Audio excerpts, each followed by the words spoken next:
Ethan Vanderbilt paused mid-fold, the last white towel still hanging from his hands as he looked up.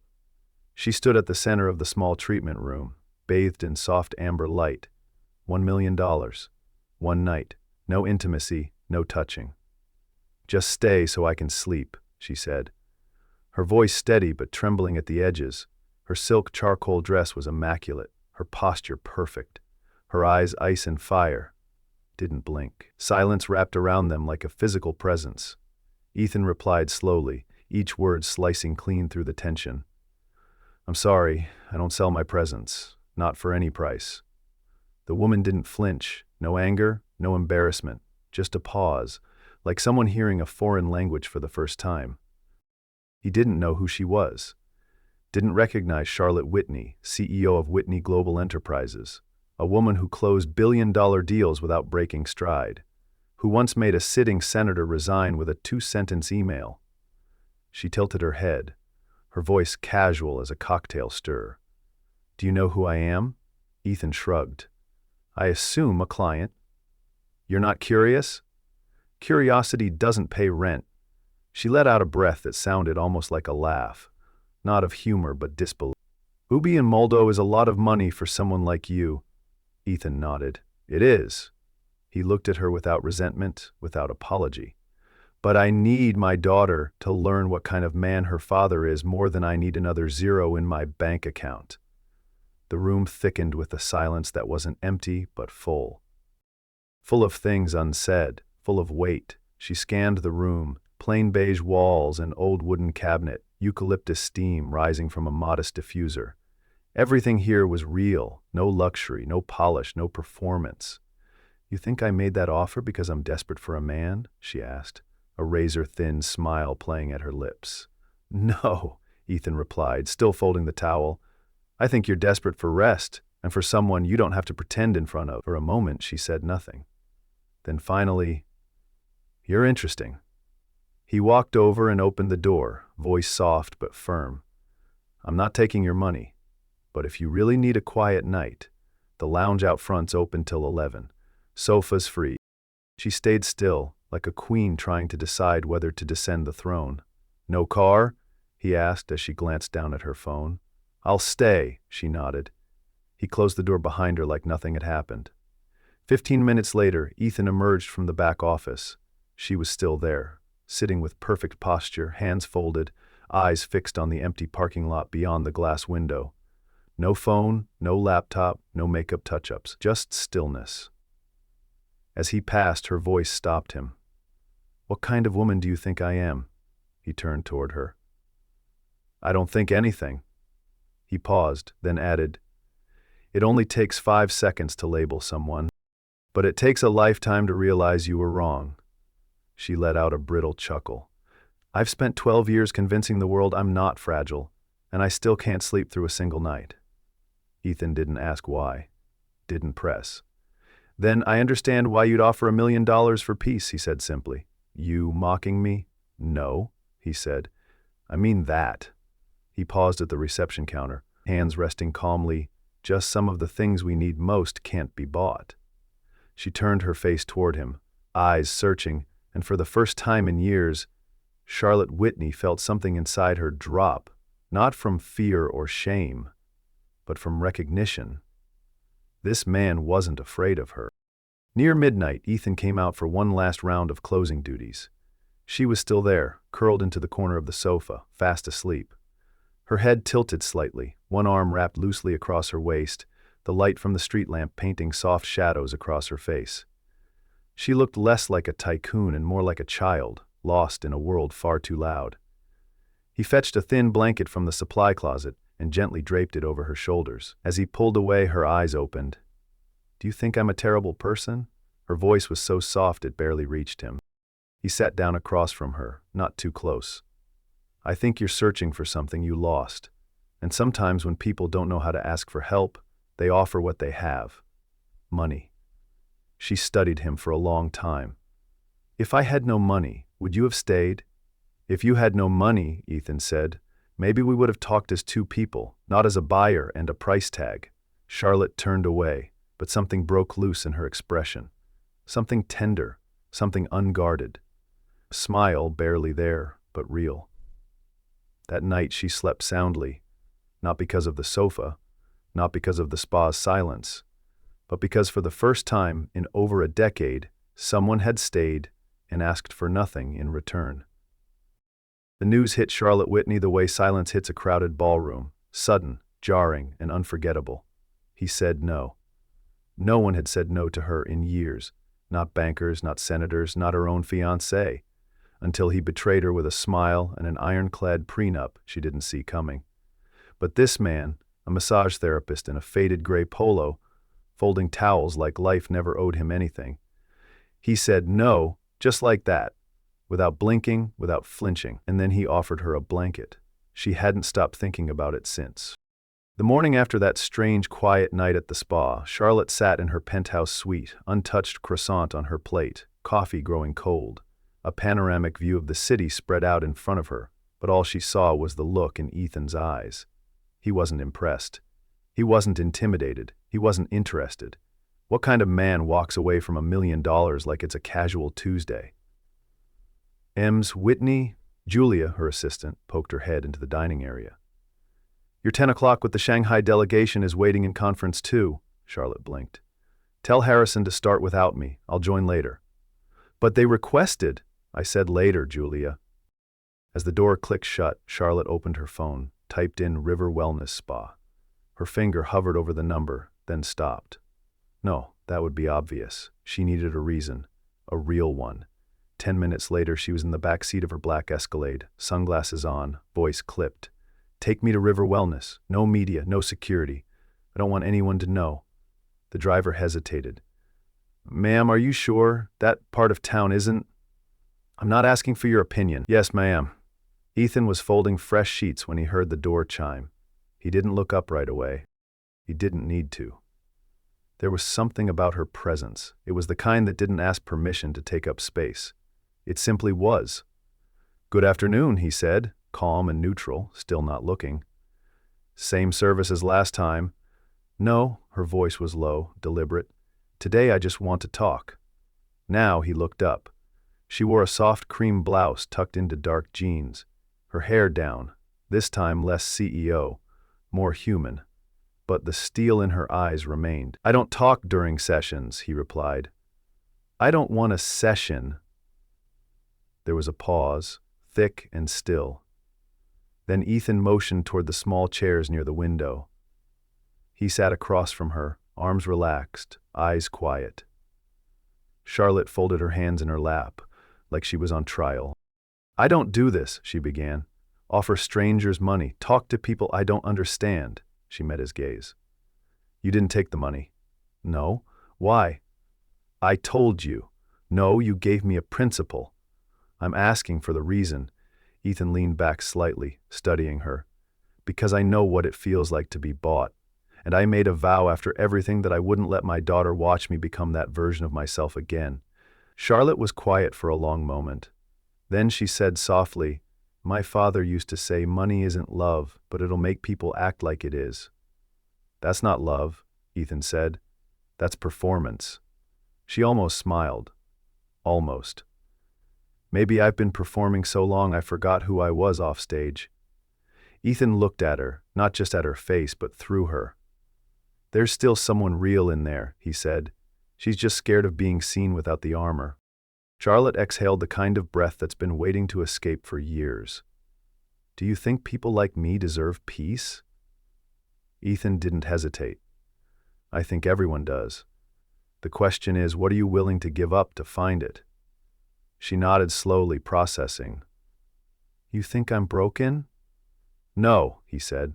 I think you've been cracked open, and maybe that's the beginning of something better. The room went quiet again, but this time it wasn't awkward. It was still, present. Then Charlotte stood. Do you believe in second chances, Ethan? I believe in people who earn them. She held his gaze. Dinner, just dinner. No offers, no expectations, just real. Ethan didn't answer immediately. He looked down at the folded sheets in his hands, then back at her. I'm not your project, I know. And I'm not an escape from your world. You're not. Then why? Because, she said, voice steady but soft, you're the first person who's made me feel like I don't have to buy my worth. Ethan blinked once, then twice. He set the sheets down. Tomorrow, 6 o'clock, somewhere with decent pie, Charlotte smiled. A real one this time. You like pie? I like things that remind me of who I used to be before the noise.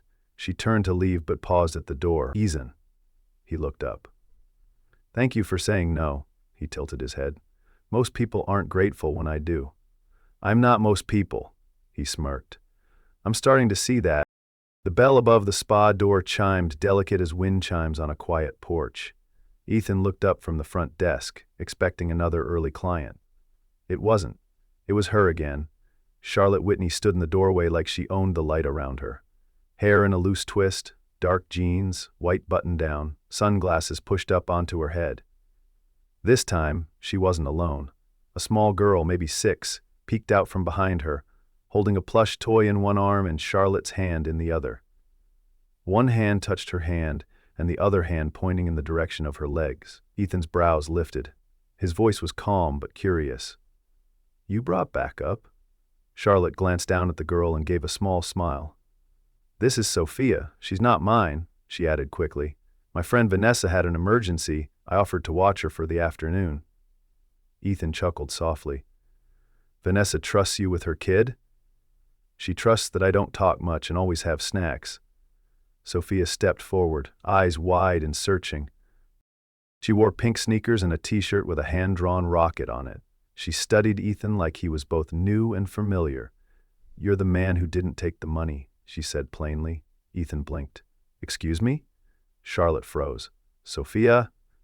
It's okay. The girl shrugged. I heard Aunt Vanessa talking. She said you were brave, that most grown-ups forget how to be. Ethan looked at Charlotte. She looked away. Sophia continued, undeterred. Are you really a superhero? Ethan knelt to her level. No cape, no powers, just good hands, I guess. She grinned and held up her plush toy. This is Astronaut Bear. He likes people who tell the truth. Then I'm honored, Ethan replied, gently shaking the bear's fuzzy paw. Charlotte watched the exchange silently. There was something in the way Ethan spoke to Sophia, not the patronizing tone adults often used, but real conversation, real warmth, no rush, no hidden agenda. It made her chest ache. I'll just wait in the corner, she said, taking a seat near the window. I don't want to interrupt.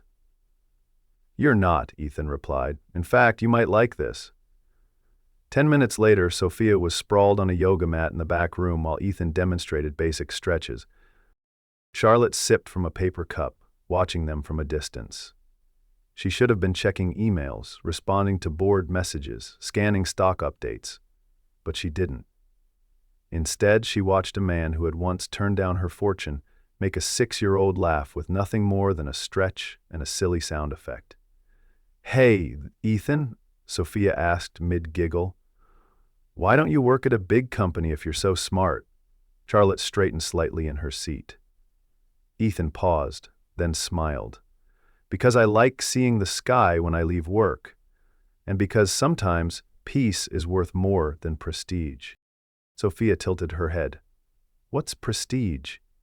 Fancy way of saying other people think you're important. But you are important. Astronaut Bear says so. Ethan laughed softly. He sounds wise. Charlotte's voice surprised even herself. He is. Ethan turned, eyes meeting hers. It was the first real quiet moment between them since their conversation 2 days ago. The first where it didn't feel like a test. You're good with her, Charlotte said. Kids don't play games. They ask what they mean, say what they feel. There's honesty in that. You think grown-ups lose that? I think most traded it for titles and caution, for armor. She nodded slowly, glancing at Sophia. I used to know that kind of honesty before things got expensive. Ethan looked at her. Then maybe it's time to renegotiate. Charlotte let out a breath. You talk like someone who used to live a very different life. I did. He didn't elaborate. She didn't push. Later, while Sophia colored quietly on the floor, Charlotte approached the reception desk. Why do you do this, Ethan? Why this life? He thought for a moment. Because it doesn't lie to me. She raised an eyebrow. When I put pressure on someone's back, I feel their truth. I feel the weight they carry, where it lives. And sometimes I can help lift it. That's honest work. I didn't always do honest work. She leaned in, voice quieter. Tell me something honestly. If I hadn't been who I am, would you have treated me differently? Ethan met her gaze. No, but you would have treated yourself differently. That stopped her, meaning, sometimes the richest people are the loneliest because they start to believe the money is them, and when someone looks past the wealth, it scares them. Charlotte's throat tightened. And you looked past it. He smiled gently. I saw a woman who couldn't sleep. That's a kind of pain I understand. Just then, Sophia ran over, arms full of crayon drawings.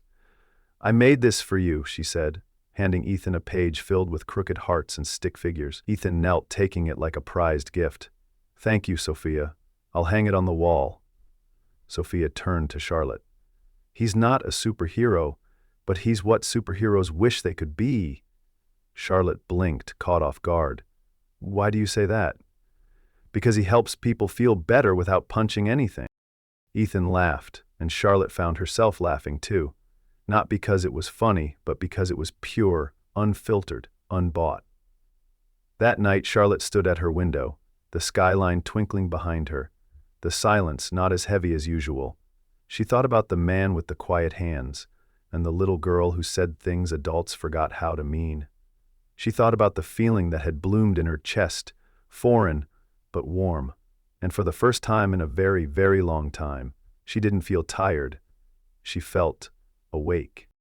Ethan arrived at the small diner 15 minutes early. It was the kind of place where the walls smelled faintly of maple syrup and coffee, where the waitress knew your order before you sat down, and the booth still had tiny rips patched with duct tape. He liked that, things that weren't pretending to be more than they were. He chose the booth by the window, the one with a view of the streetlights flickering on against a darkening sky. He sat with a quiet patience, sipping black coffee, listening to the hum of clinking cutlery and low conversation. And then, at exactly 6, the door opened. Charlotte walked in like she'd never owned a skyscraper, like she wasn't the woman who had once bought out a competitor just to fire their board. Tonight she was wearing jeans, a soft green sweater, and flats. No makeup, no jewelry, no mask, just her. Ethan stood. You found it, she smiled. You said it had good pie. I keep my promises. They sat. A beat of silence passed. Not awkward, just new. Like a blank page waiting for the first line. I haven't been in a place like this in years, she said, glancing at the laminated menu. No prefix, no wine pairings, just choices. That's the point. She looked up. Of what? Of life. You don't get peace by controlling everything. You get it by choosing what really matters. She nodded slowly, eyes scanning the dessert section. Do you recommend the cherry or the peach? Depends. You want sweet or true? She raised an eyebrow. Cherry's sweeter? No, peach is honest. It's messy, slightly tart, but worth it. Like most things that last. Charlotte laughed, not the polite kind, real laughter, soft and surprised. I don't think I've ever been given life advice through pie before. Ethan shrugged. Pie never lies. They ordered meatloaf for him, grilled cheese for her, 2 slices of peach pie to share. So, Charlotte said once the waitress had refilled their water glasses and left them alone, what made you leave the corporate world? Ethan took a moment. He ran his thumb along the edge of his mug. I was making 6 figures, had a corner office. People returned my calls in under 5 minutes, and I couldn't look my daughter in the eye without feeling like I was disappearing. Charlotte's smile faded. She was 3 when her mother left. Said I wasn't ambitious enough, that she wanted more. More what? Shiny things. A name that meant something in rooms that didn't matter. Charlotte was quiet, her fingers tracing the rim of her glass. So I left the job, sold the car, moved to a smaller place, opened the spa. It doesn't impress anyone at parties, but my daughter sleeps in a bed I built with my own hands. That means more to me than any bonus ever did. That's not a small thing, Charlotte said softly. That's everything. Ethan met her eyes. What about you? What broke you open? She took a breath, long and careful. My father. He was brilliant, cold. He taught me that vulnerability was a weakness, that love was a distraction. When I turned 22, he handed me the keys to the company and said, if you fail, you'll do it alone. If you win, don't expect applause. Ethan's jaw tightened. That's not parenting. That's grooming. She smiled bitterly. It worked. I became the ice queen he trained me to be. But when he died, I realized I didn't know how to mourn a man I had spent my whole life trying to impress. There was silence again, but this time it was sacred. Charlotte continued, more quietly now. I spent the last decade proving to the world that I didn't need anyone, that I could win alone. And now, I don't even know what I'd do if I stopped running. You'd rest, Ethan said gently. And then maybe you'd begin. She looked down. Her hands were trembling. He reached across the table, not to hold them but to be there, present. No one ever told me I was enough, she whispered. Then let me be the first, he replied. You don't have to earn your right to breathe. You already do.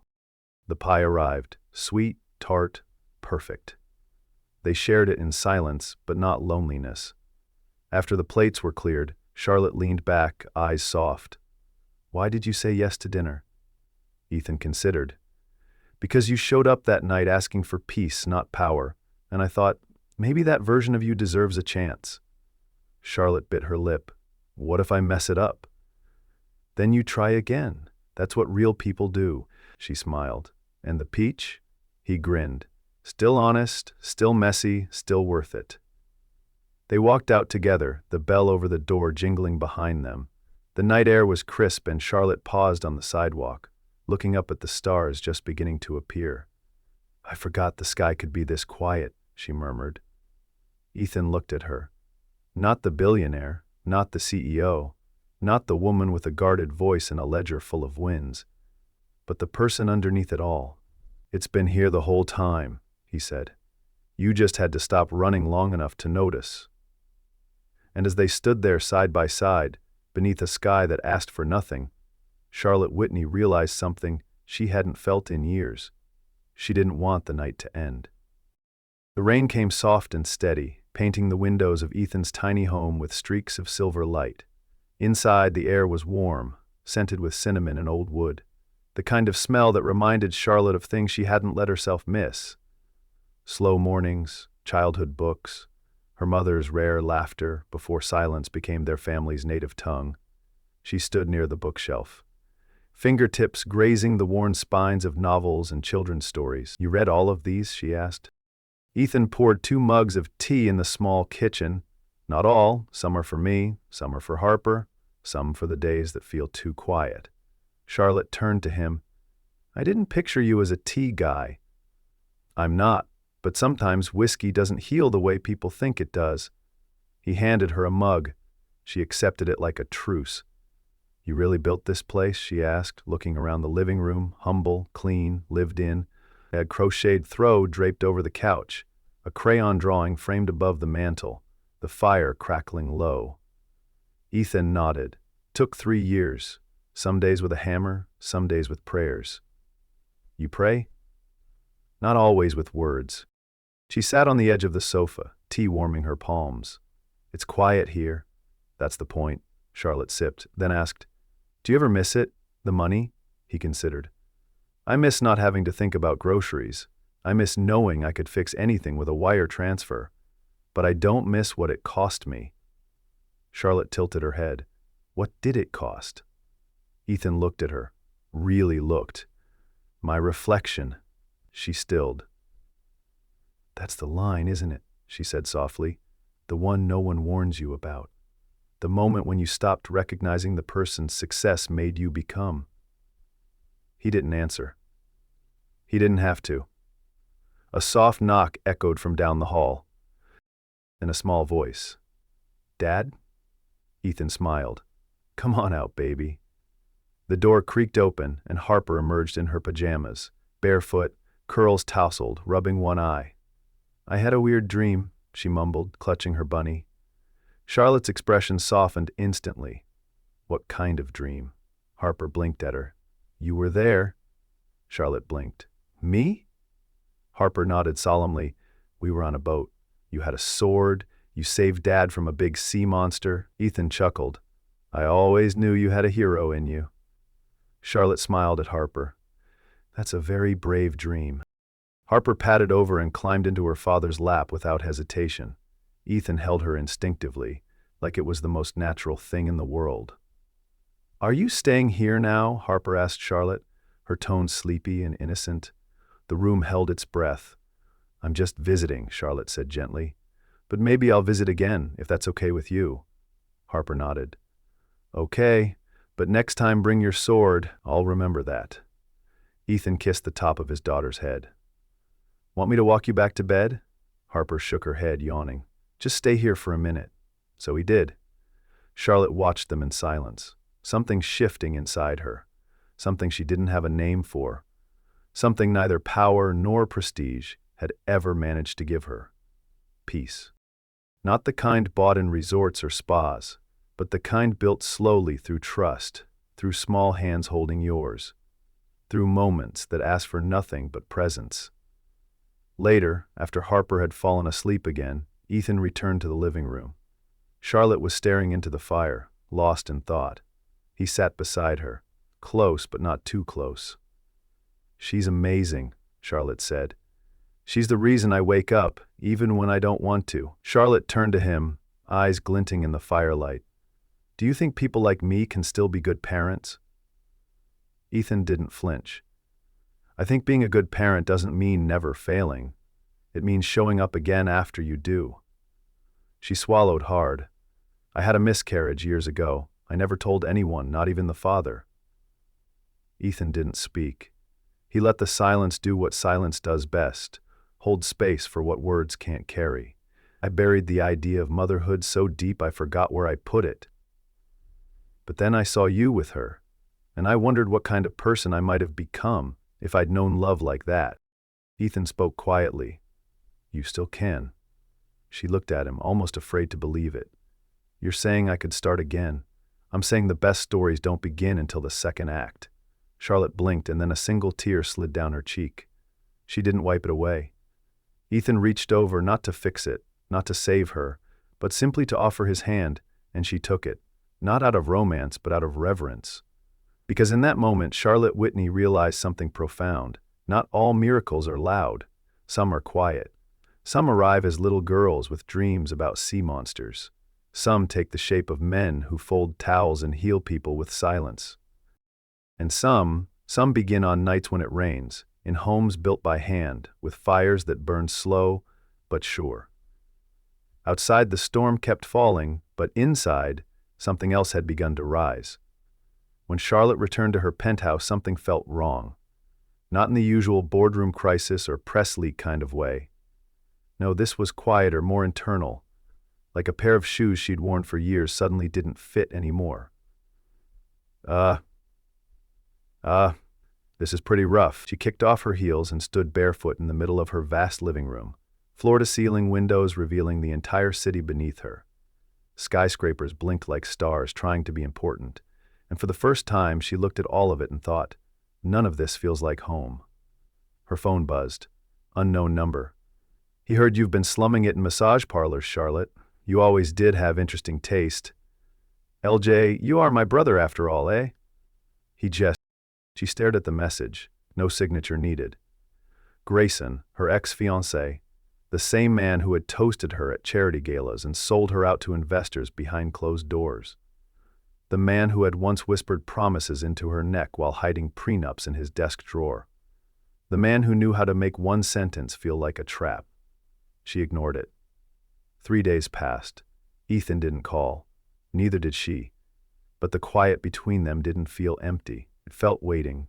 Then on the 4th day, Charlotte stood outside the spa again. She didn't plan it. Her driver had taken a wrong turn, and suddenly there it was. The little blue door, the faded sign, the scent of eucalyptus wafting out like an old friend. She stepped inside. The woman at the front desk smiled politely.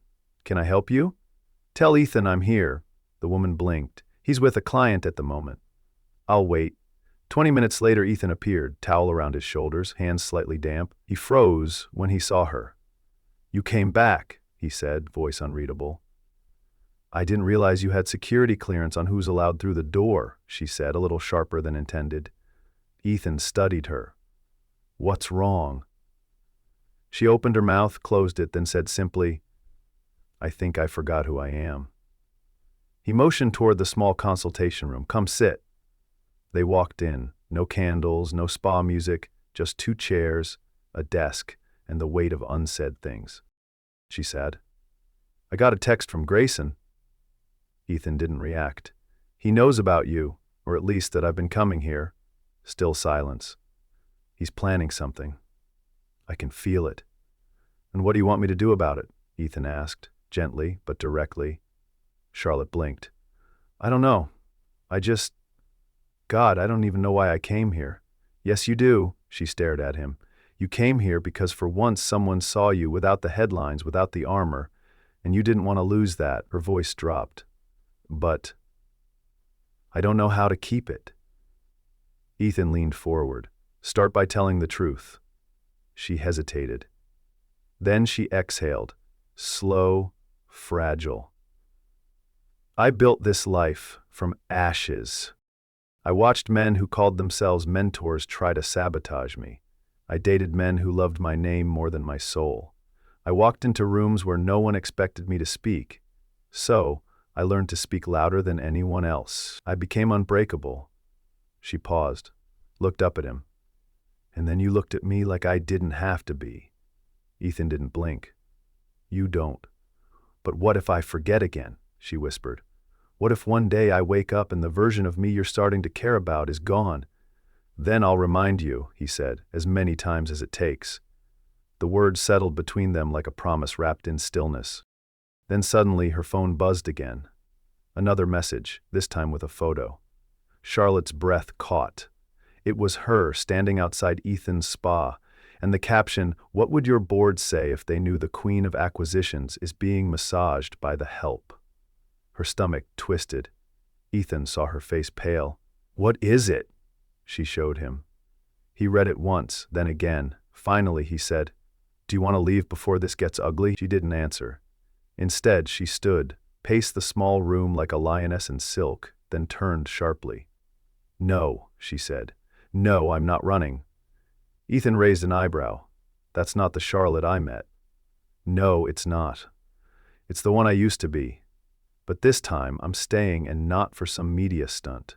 Not to protect my image. I'm staying because I'm tired of living a life I have to keep explaining." Ethan smiled, slow and quiet. "Now that sounds like the real you." She nodded once, then asked, "So, what do we do?" Ethan shrugged. "I make dinner, you help." She blinked. "That's it? That's everything?" That night in Ethan's kitchen, Charlotte chopped onions while he seasoned chicken and boiled pasta. There was no music playing, just the soft rhythm of domestic peace. "I haven't cooked with someone since college," she said, eyes watering from the onions. "Good," he replied. "You're long overdue." "You sure about this? Being involved with me could get complicated." Ethan looked at her, serious. "Peace isn't about avoiding complications. It's about knowing what's worth the mess." She looked down. "And I'm worth it?" He didn't answer. Instead, he reached over, gently wiped a tear from the corner of her eye, and said, "You were always worth it. You just forgot." As the sauce simmered and laughter found its way into the corners of that small kitchen, Charlotte felt something loosen in her chest. Not because the threat was gone, but because for the first time, she didn't feel alone in facing it. The first knock came just after midnight. Ethan had just finished washing the last dish when it echoed through the hallway. Firm, deliberate, too measured to be anything casual. He dried his hands with the towel slung over his shoulder, glanced toward the door, then back toward Charlotte, who was still sitting at the kitchen table, barefoot and wrapped in the comfort of quiet. Her posture stiffened. "Expecting someone?" he asked. "No," she said, already rising, "but I think I know who it is." Ethan walked slowly toward the door, placing his body slightly in front of hers out of instinct. He opened it. Grayson stood in the frame, rain dotting his coat, hair slicked back too perfectly for a man caught in a storm.